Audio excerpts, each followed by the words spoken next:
Oh, I am recording. Good morning, good afternoon, good evening, good people. My name is Martin Murage Wamureidi, and today I'm coming to you to read to you this ongoing series that I've been doing or reading about the Prince, Niccolo Machiavelli's The Prince. Today I'll be reading chapter 15 to chapter 19. I'll be reading 5 chapters. If this is your first time, if you haven't seen any of my videos before, please go check out the chapter 1 till chapter 14. Otherwise, please subscribe and subscribe to my channel and like my video. It'll be much appreciated by me and much appreciated. Yeah, that's that. Anyway, I hope you're all doing good. Let's begin. Chapter 15. What men, and particularly rulers, are praised and blamed for. It's time to look at how a ruler should behave with his subjects and his friends. Given that a great deal has already been written about this, I fear people may find my contribution presumptuous, especially since, hence more than elsewhere, the code of conduct I'm offering will be rather controversial. But since my aim was to write something useful for anyone interested, I felt it would be appropriate to go to the real truth of the matter, not to repeat other people's fantasies. Many writers have dreamed up have dreamed up republics and kingdoms that bear no resemblance to experience and never existed in reality. There is such a gap between how people actually live and how they ought to live that anyone who declines to behave as people do in order to behave as they should is schooling himself for catastrophe and had better forget personal security. If you always want to play the good man in a world where most people are not good, you'll end up badly. Hence, if a ruler wants to survive, he'll have to learn to stop being good, at least when the occasion demands. So leaving aside things people have dreamed up about rulers and concentrating instead on reality, let's say that when we talk about anyone, but especially about leaders who are more exposed than others to the public eye, what we point are the qualities that prompt praise or blame. One man is thought generous and another miserly. One is seen as benevolent, another as grasping, one cruel, the other kind, one treacherous, another loyal, one effeminate and fearful, another bold and brave, one considerate, another arrogant, one promiscuous, another chaste, one straightforward, another devious, one stubborn, another accommodating, one solemn, another superficial, one religious, another unbelieving, and so on. I'm sure we'd all agree that it would be an excellent thing if a ruler were to have all the good qualities mentioned above and none of the bad. But since it's in the nature of life that you can't have or practice all those qualities all of the time, a ruler must take care to avoid the disgrace that goes with the kind of failings that could lose him his position. As for failings that wouldn't lead to his losing power, he should avoid them if he can. But if he can't, he needn't worry too much.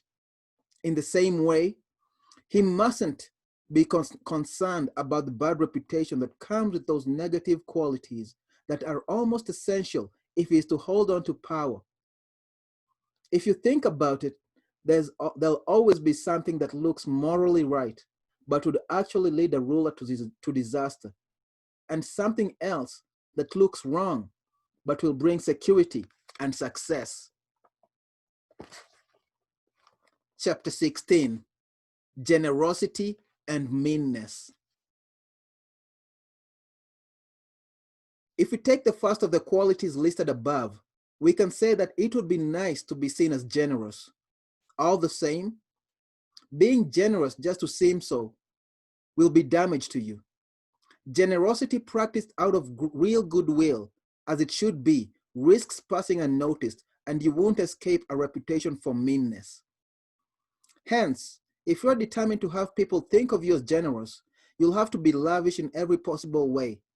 Naturally, a ruler who follows this policy will soon use up all his wealth to the point that, if he wants to keep up his reputation, he'll have to impose special taxes, do everything a ruler can to raise cash.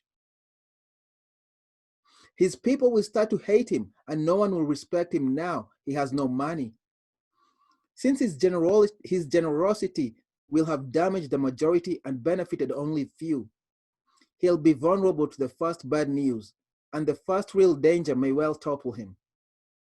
When he realizes this and tries to change his ways, he'll immediately be accused of meanness. Since a ruler can't be generous and show it without putting himself at risk, if he's sensible, he won't mind getting a reputation for meanness. With time, when people see that his penny pinching means he doesn't need to raise taxes and can defend the country against attack and embark on campaigns without putting a burden on his people, he'll increasingly be seen as generous. Generous to those he takes nothing from, which is to say almost everybody, and mean to those who get nothing from him, which is to say very few. In our own times, the only leaders we've seen doing great things were all reckoned mean. The others were failures. Pope Julius II exploited his reputation for generosity to get the papacy, then gladly let it go to finance his wars. The present King of France has fought many wars without resorting to new taxes, something he can do because his constant cost cutting has provided for the extra expenditure.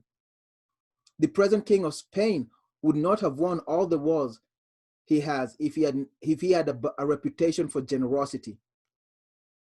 So, if as a result he has the resources to defend his country, isn't obliged to steal from his subjects or prey on others, and is in no danger of falling into poverty, a ruler need hardly worry about a reputation for meanness. It is one of the negative qualities that keep him in power. And if someone protests, but it was generosity that won Caesar the empire, and many others have risen to the highest positions because they were and were seen as to be generous, my response is, a ruler in power and a man seeking power are two different things. For the ruler already in power, generosity is dangerous. For the man seeking power, it is essential. Caesar was one of a number of men who wanted to become emperor of Rome. But if he'd survived as emperor and gone spending in the same way, he would have destroyed the empire. And if someone were to object, many rulers who scored great military victories were considered extremely generous, I'd reply, either a ruler is spending his own and his subjects' money or someone else's. When the money is his own or his subjects, he should go easy. When it is someone else's, he should be as lavish as he can.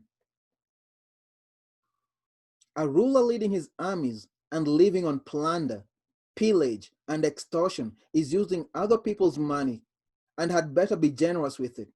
Otherwise, his soldiers won't follow him. Why not your own or your subjects can be given away freely? What's not your own or your subjects can be given away freely? Cyrus did this. So did Caesar and Alexander. Spending other people's money doesn't lower your standing. It raises it. It's only spending your own money that puts you at risk. Nothing consumes itself so much as generosity, because while you practice it, you're losing the wherewithal to go on practicing it. Either you fall into poverty and are despised for it, or to avoid poverty, you become grasping and hateful. Above all else, a king must guard against being despised and hated. Generosity leads to both. It's far more sensible to keep a reputation for meanness, which carries a stigma, but doesn't rouse people's hatred, than to strive to be seen as generous and find that at the end of the day that you're thought of as grasping, something that carries a stigma and gets you hated too. Chapter 17, Cruelty and Compassion, whether it's better to be feared or loved. Continuing with our list of qualities, I'm sure every leader would wish to be seen as compassionate rather than cruel. All the same, he must be careful not to use his compassion unwisely.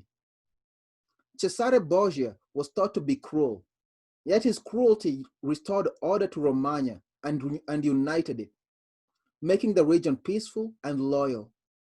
When you think about it, he was much more compassionate than the Florentines, whose reluctance to be thought cruel led to disaster in Pistoia. A ruler mustn't worry about being labeled cruel when it's a question of keeping his subjects loyal and united. Using a little exemplary severity, he will prove more compassionate than the leader whose excessive compassion leads to public disorder, muggings, and murder. That kind of trouble tends to harm everyone, while the death sentences that a ruler hands out affect only the individuals involved.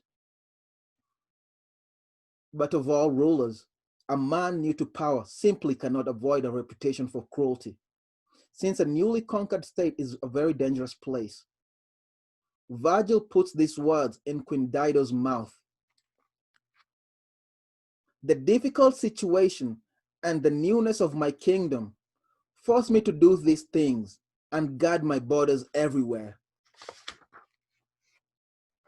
All the same, a leader must think carefully before believing and responding to certain allegations and not get frightened over nothing. He should go about things coolly, cautiously, and humanely. If he's too trusting, he'll get careless. And if he trusts no one, he'll make himself unbearable. These reflections prompt the question, is it better to be loved rather than feared, or vice versa? The answer is that one would prefer to be both, but since they don't go together easily, if you have to choose, it's much safer to be feared than loved. We can say this of most people, that they are ungrateful and unreliable. They lie, they fake, they're greedy for cash, and they melt away in the face of danger. So long as you're generous and, as I said before, not in immediate danger, they're all on your side. They'd shed their blood for you. They'd give you their belongings, their lives, their children. But when you need them, they turn their backs on you. The ruler who has relied entirely on their promises and taken no other precautions is lost. Friendship that comes at a price, and not because people admire your spirit and achievements, may indeed have been paid for, but that doesn't mean you really possess it, and you certainly won't be able to count on it when you need it. Men are less worried about letting down someone who has made himself loved than someone who makes himself feared. Love binds when someone recognizes he should be grateful to you. But since men are a sad lot, gratitude is forgotten the moment it's inconvenient. Fear means fear of punishment, and that's something people never forget. All the same, while a ruler can't expect to inspire love when making himself feared, he must avoid arousing hatred. Actually, being feared is perfectly compatible with not being hated. And a ruler won't be hated if he keeps his hands off his subjects' property and their women. If he really has to have someone executed, he should only do it when he has proper justification and manifest cause. Above all, he mustn't seize other people's property. A man will sooner forget the death of his father than the loss of his inheritance. Of course, there are always reasons for taking people's property, and a ruler who has started to live that way will never be short of pretexts for grabbing more. On the other hand, reasons for executing a man come more rarely and pass more quickly. But when a ruler is leading his army and commanding large numbers of soldiers, then above all, he must have no qualms about getting a reputation for cruelty. Otherwise, it will be quite impossible to keep the army united and fit for combat. One of Hannibal's most admirable achievements was that despite leading a huge and decidedly multiracial army far from home, there was never any dissent among the men or rebellion against their leader, whether in victory or defeat. The only possible explanation for this was Hannibal's tremendous cruelty, which, together with his countless positive qualities, meant that his soldiers always looked up to him with respect and terror. The positive qualities without the cruelty wouldn't have produced the same effect. Historians are just not thinking when they praise him for this achievement and then condemn him for cruelty that made it possible. To show that Hannibal's other qualities wouldn't have done the job alone, we can take the case of Scipio, whose army mutinied in Spain. Scipio was an extremely rare commander, not only in his own times, but in the whole of recorded history. But he was too easygoing, and as a result, gave his troops a freedom that was hardly conducive to military discipline. Fabius Maximus condemned him for this in the Senate, claiming that he had corrupted the Roman army. When one of his officers sacked the town of Locri, Scipio again showed leniency. He didn't carry out reprisals on behalf of the townfolk, failed to punish the officer's presumptions, so much so that someone defending Scipio in the Senate remarked that he was one of those many men who don't make mistakes themselves, but find it hard to punish others who do. If Scipio had gone on leading his armies like this, with time, his temperament would have undermined his fame and diminished his glory. But since he took his orders from the Senate, not only was the failing covered up, but it actually enhanced his reputation. Going back, then, to the question of being feared or loved, my conclusion is that since people decide for themselves whether to love a ruler or not, while it's the ruler who decides whether they're going to fear him, a sensible man will base his power on what he controls, not what others have freedom to choose. But he must take care, as I said, that people don't come to hate him. Chapter 18, A Ruler and His Promises.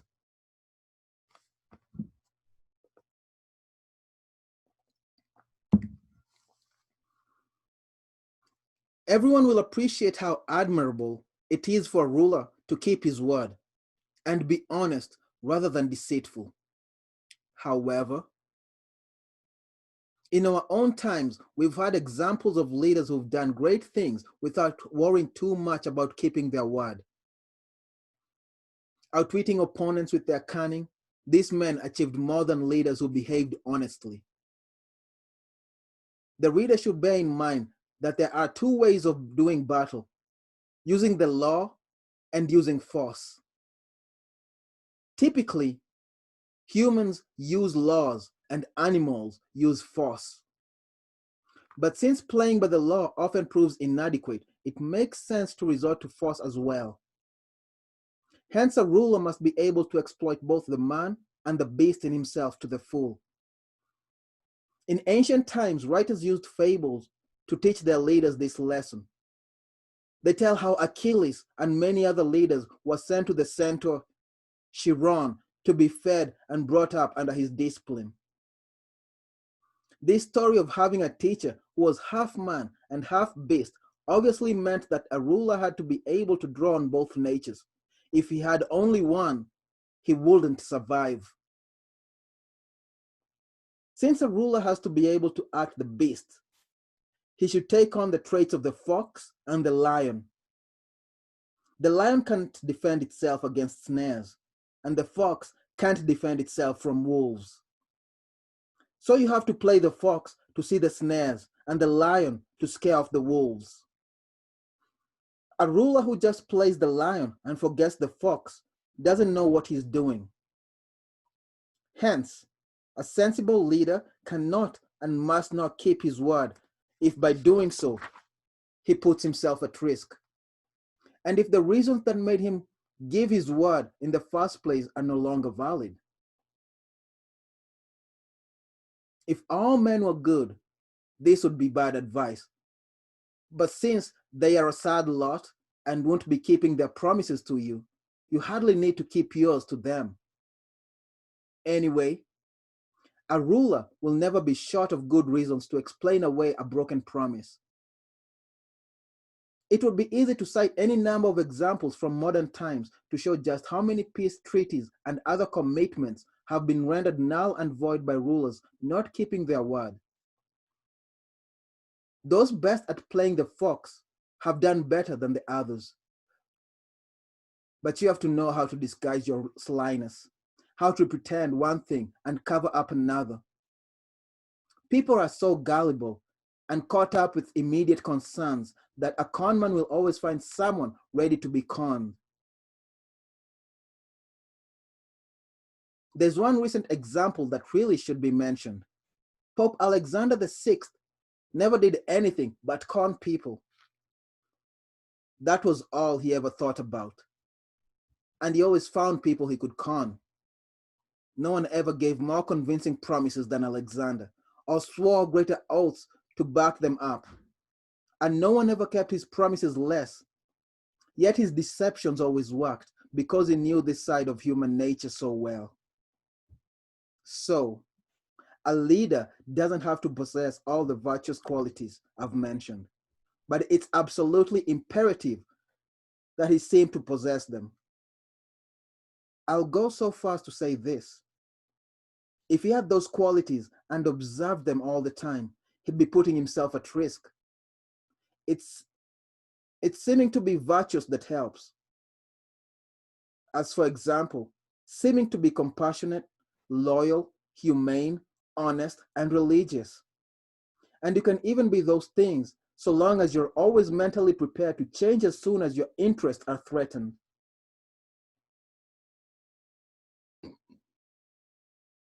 What you have to understand is that a ruler, especially a ruler new to power, can't always behave in ways that would make people think a good man. Because to stay in power, he is frequently obliged to act against loyalty, against charity, against humanity, and against religion. What matters is that he has the sort of character that can change tack as luck, and circumstances demand. And as I've already said, stick to the good if you can but know how to be bad when the occasion demands.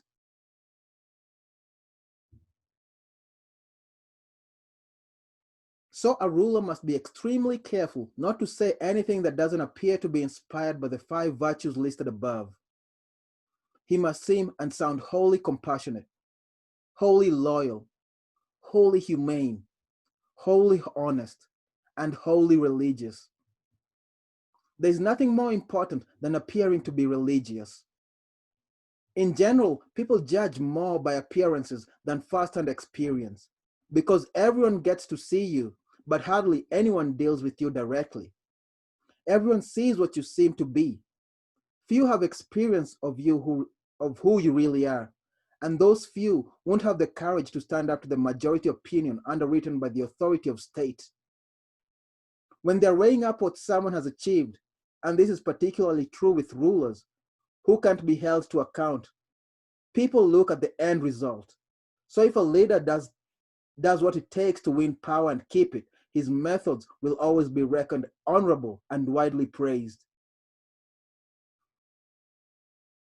The crowd is won over by appearances and final results, and the world is all crowd. The dissenting few no space. The dissenting few find no space so long as the majority have any grounds at all for their opinions. There's a certain king today.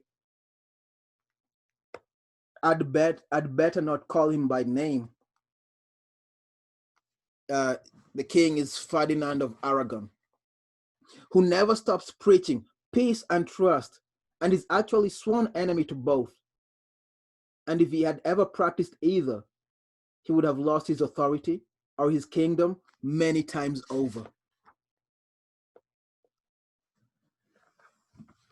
Chapter 19. avoiding contempt and hatred.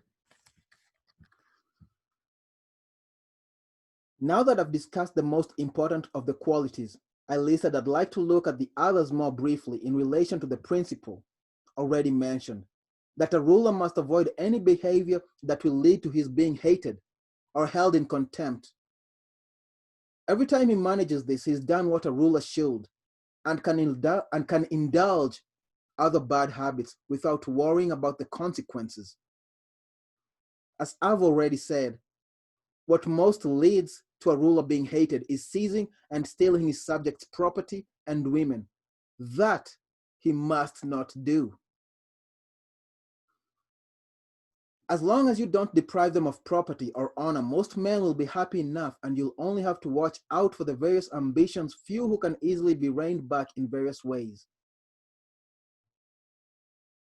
You'll be held in contempt, on the other hand, if you're seen as changeable, superficial, effeminate, fearful, or indecisive.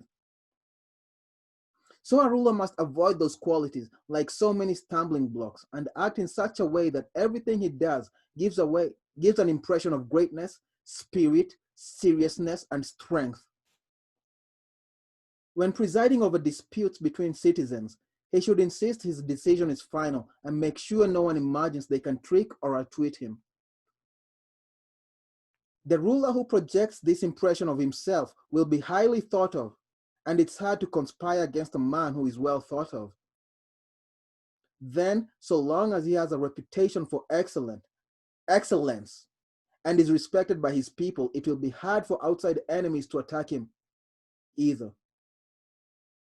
A ruler must guard against two kinds of danger: one internal, coming from his own people; the other external, coming from foreign powers.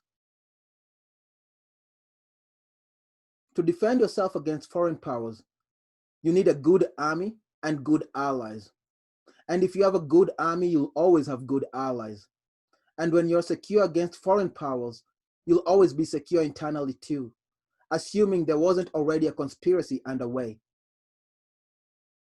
Then, even when a foreign power does move against you, if you've lived and organized yourself as I've suggested, you only have to keep your nerve, and you'll survive any and every attack, like the Spartan ruler Nabis in the example I gave earlier.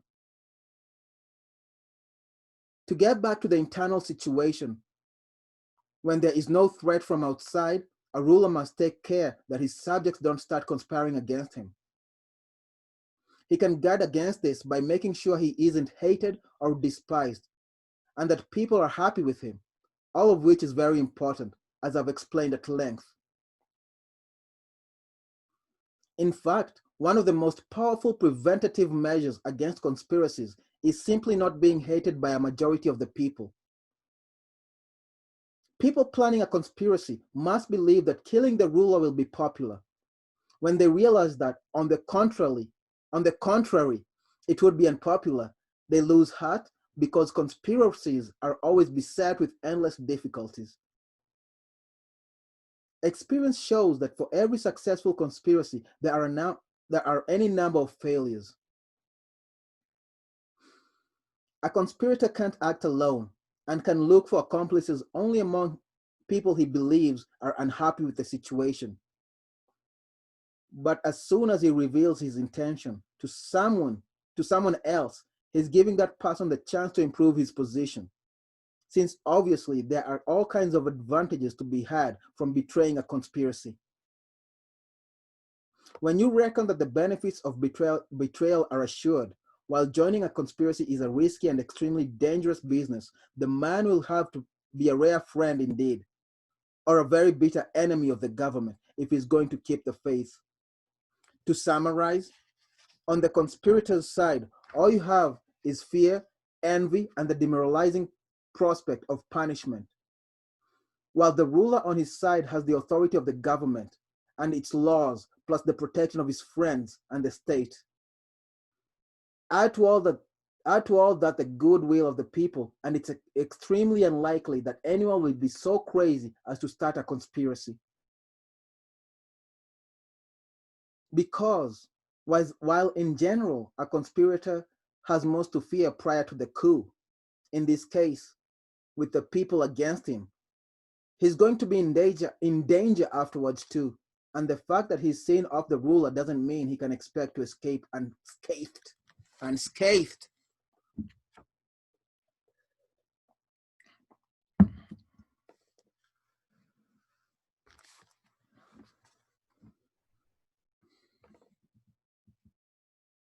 I could give infinite examples of this, but let's make do with just one that happened in our father's times.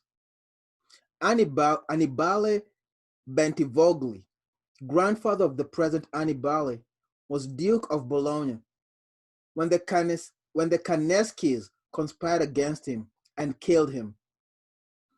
At that point, the only surviving Bentivogli was his son Giovanni, who was still a baby. All the same, immediately after the murder, the people rose up and killed all the Cannescis. This was because the Bentivogli family was extremely popular at the time. In fact, when the Bolognese realized that with Hannibal dead, there were no family members capable of ruling the town, they went to Florence to get a man who was supposedly a Bentivogli, though until shortly before that, he had passed himself off as the son of a blacksmith. They asked him to govern Bologna, and he duly did so until Giovanni was old enough to take over. My conclusion, then, is that so long as he has the people on his side, a ruler needn't worry about conspiracies. But when they are against him and hate him, he'll have to watch everyone's move. Sensible rulers and well-run states have always done all they can not to drive the nobles to despair and to keep the people happy and satisfied. Indeed, this is one of a ruler's most important tasks. One of the better organized and well-organized states in our own times is France. It is full of good institutions which guarantee the king's security and freedom of action. The most important of this is parliament and parliamentary authority.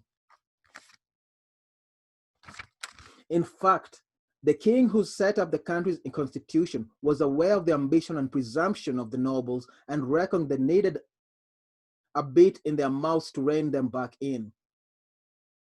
He also knew how much the people hated and feared the nobles, and he wanted to protect them.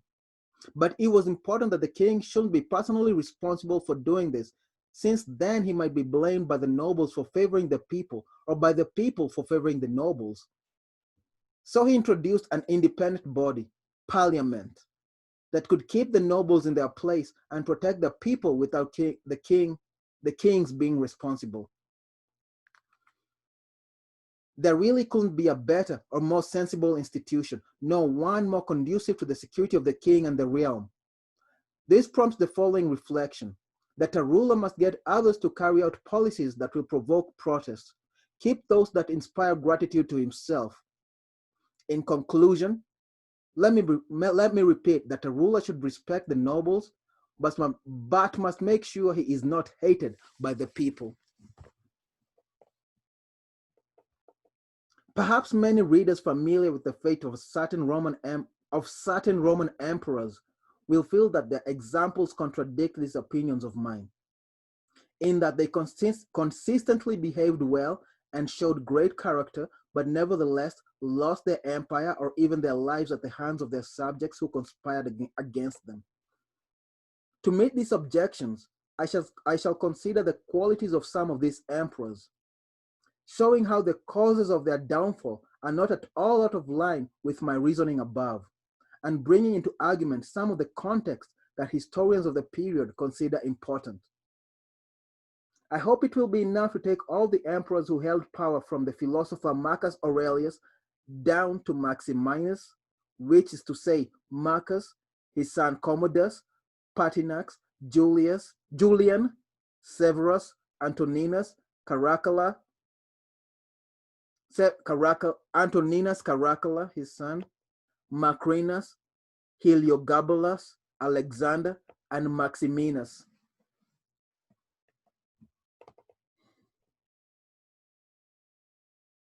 The first thing to note is that While in other states, a ruler has only to guard against the ambition of the nobles and the disrespect of the people, Roman emperors faced a third hazard: the greed and cruelty of the army. This was such a tough problem that it proved the downfall of many emperors because it was hard to keep both the people and the army happy. The people were for a quiet life and hence loved low-profile leaders, while the soldiers loved leaders with military ambitions, men who were brazen, grasping, and cruel. They wanted the emperor to unleash these qualities on the people so that they could double their incomes and give vent to their own greed and cruelty. As a result, emperors who, for lack of natural authority or political flair, didn't have the kind of standing that could hold both soldiers and people in check, always ended badly. When they saw how difficult it was to deal with these conflicting demands, most of them, and especially those near to power, chose to satisfy the army and more or less ignored the people's suffering. It was a policy dictated by necessity. If a ruler can't avoid hatred altogether, he must first try to avoid the hatred of the country as a whole. And when that proves impossible, he must do everything he can to escape the hatred of the classes that wield the most power. So emperors new to their position and in need of special support turned to the army rather than the people, a policy that worked for as long as they were able to maintain their prestige in the eyes of the soldiers. That is why Marcus, Pertinax, and Alexander were benign, humane men who led unassuming lives, loving justice and hating cruelty. Only Marcus managed to avoid a sad end and still commanded respect at his death. This was because he succeeded to the emperor's throne by hereditary right and owed nothing either to the soldiers or the people. Possessing many good qualities that aroused general admiration, he kept both the people and the army in their place throughout his reign, and he was never either hated or despised. But Pertinax was made emperor against the army's will. Under Commodus, the soldiers had got used to degenerate lifestyle and wouldn't accept the standards of honesty Pertinax tried to impose on them. This aroused their hatred, and since Pertinax was also despised for being old, he was soon overthrown. In this regard, it's worth noting that you can be hated just as much for the good you do as the bad, which is why, as I said before, a ruler who wants to stay in power is often forced not to be good.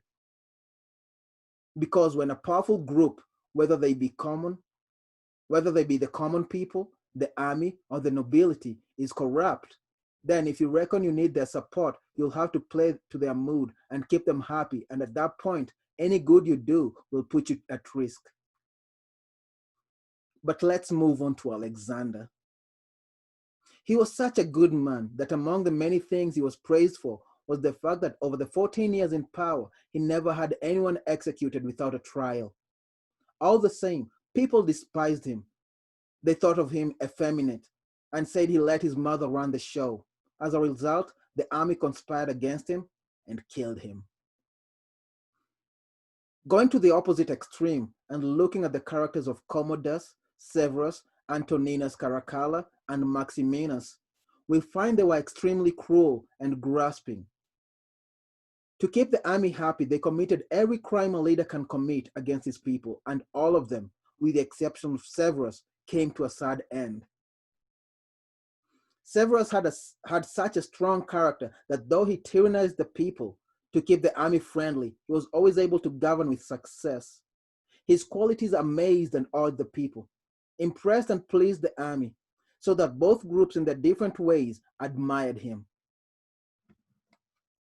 Since, for a man who took power rather than inheriting it, Severus achieved a lot, I'd like very briefly to show how well he was able to play both the fox and the lion, animals that, as I said, a ruler must learn to imitate. Aware that the Emperor Julian was weak and indecisive, Severus persuaded the army he commanded in Slavonia to march on Rome and avenge Pertinax, who had been murdered by the Praetorian Guard.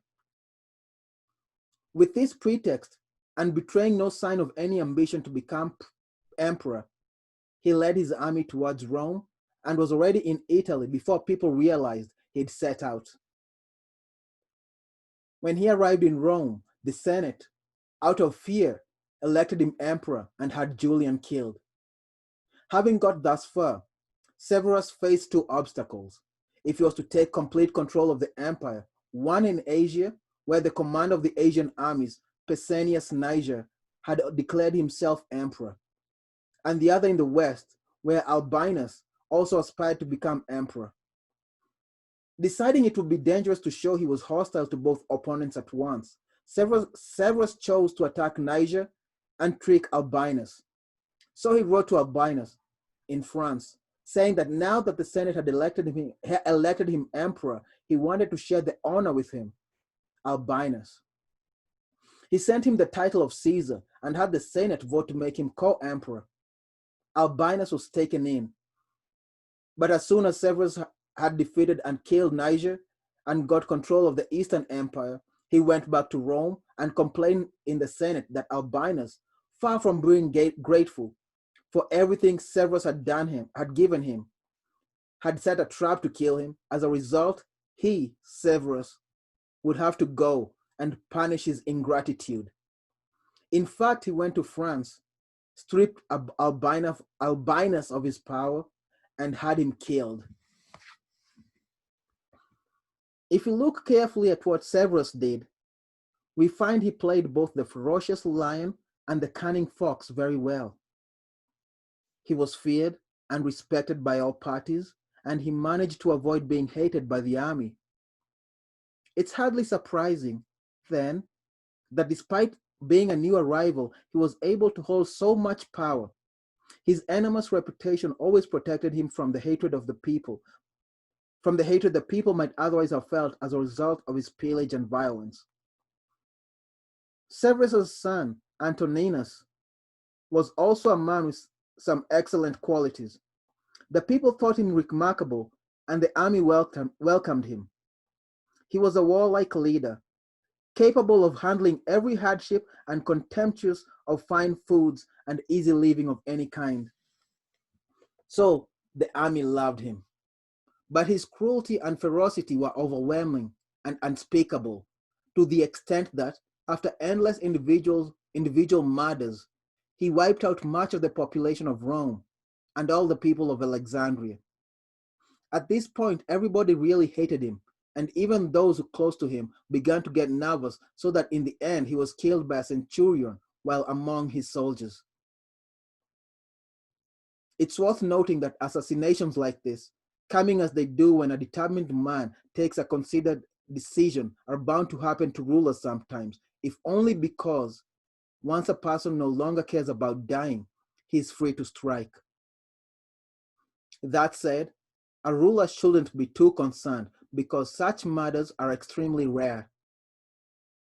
He must just take care not to do a serious injustice to any of the men he has serving him or keeps beside him to run the state.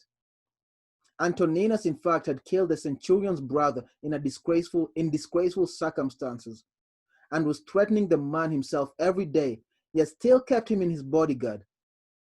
It was the kind of rash behavior that can, and in this case did, lead to disaster.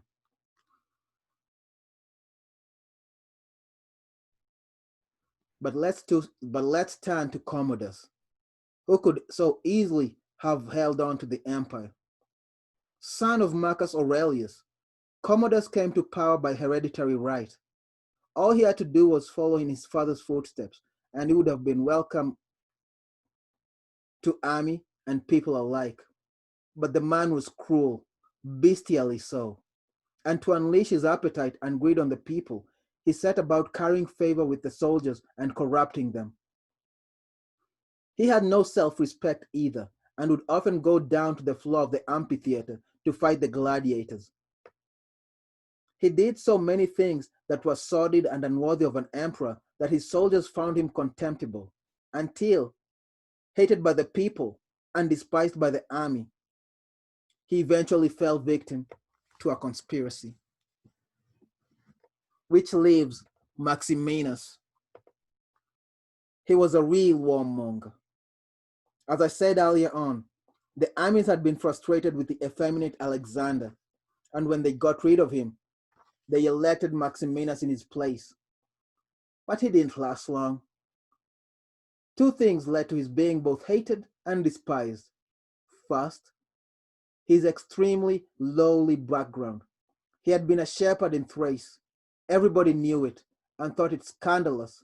Second, on becoming emperor, he had put off going to Rome for the formal investiture and got himself a reputation for extreme cruelty by ordering his prefects in Rome and all over the empire to carry out numerous atrocities.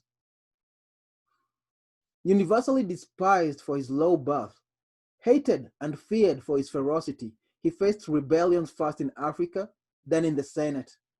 The Senate rebellion was supported by the entire population of Rome.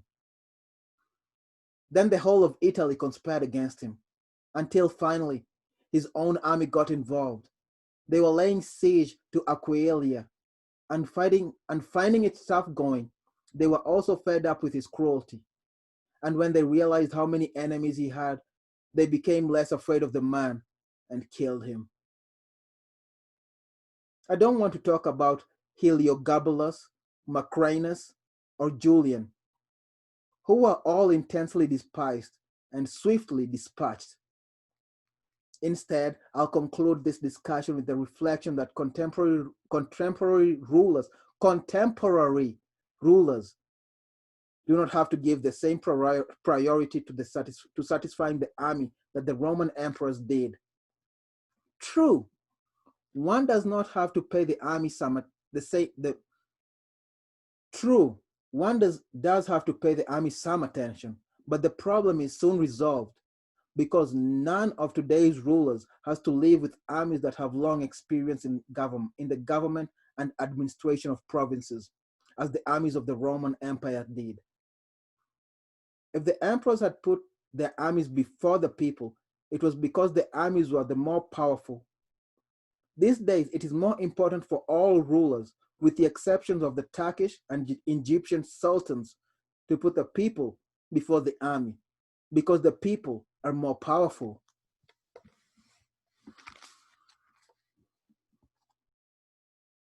I've made an exception of the Turkish leader because he keeps an army of 12,000 infantry, 15,000 cavalry beside him, depending on them as he does for strength and security of his realm. He has to put their goodwill before any other consideration.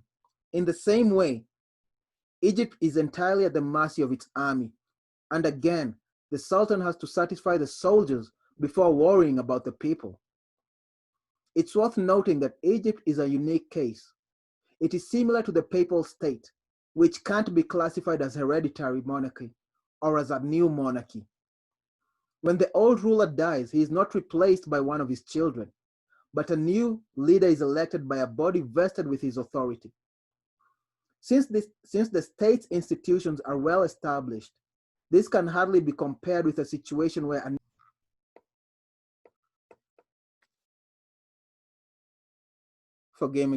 Since the institutions are well established, this can hardly be compared with a situation where a new ruler seizes a state.